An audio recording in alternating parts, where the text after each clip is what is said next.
Hello everyone, আসসালামু আলাইকুম। কী অবস্থা সবার? রান্নাঘর থেকে আপনাদের স্বাগতম। এই যে সকালবেলা নাস্তা বাস্তা কমপ্লিট করে, যেহেতু প্রচুর পরিমাণে বৃষ্টি হচ্ছিল, ঘর না গুছিয়ে চলে গেলাম রান্নাঘরে। আজকে লাল চাল দিয়ে খিচুড়ি রান্না করবো আর মুরগির মাংস রান্না করবো। যেমন কথা তেমন কাজ, রান্না বসিয়ে দিলাম দুই চুলায় সুন্দর করে। এক চুলায় রান্না হচ্ছে মুরগির মাংস আর এক চুলায় রান্না হচ্ছে খিচুড়ি। আমার বরের খিচুড়ি খুবই পছন্দ, সে খিচুড়ি খেতে খুবই ভালোবাসে। যদিও খিচুড়ি লাভার আমি নই, তবে হাজব্যান্ডের পছন্দকে প্রাধান্য দেওয়াটা তো সব মেয়ের খুব বেশি জরুরি, তাই না?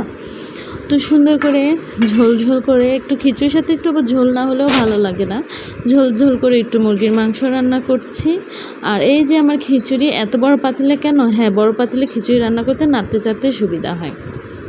এই যে আমার মাংস রান্নাটা কমপ্লিট হয়ে গিয়েছে, দেন এখানে খিচুড়িটা অলমোস্ট হয়ে এসেছে। আর পাশাপাশি এসে এখানে ঘরটা গুছিয়ে নিয়েছি। আর বাহিরে প্রচুর পরিমাণে বাতাস চলছে, কারণ বৃষ্টি হবে।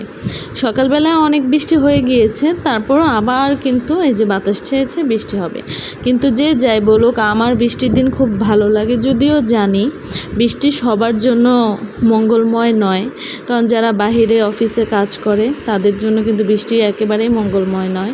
আর এই যে দেখেন কি সুন্দর বাতাস, আর অটোমেটিক্যালি বৃষ্টি ঝরবে। সুন্দর করে এগুলো খাওয়া দাওয়া করে দিনটা ভালোই কাটলো। রাতে আবার হাজব্যান্ড এখানে চাপ নিয়ে এসেছিল আর হচ্ছে রুটি নিয়ে এসেছিলো, সেগুলাই খেলাম। আল্লাহ হাফেজ।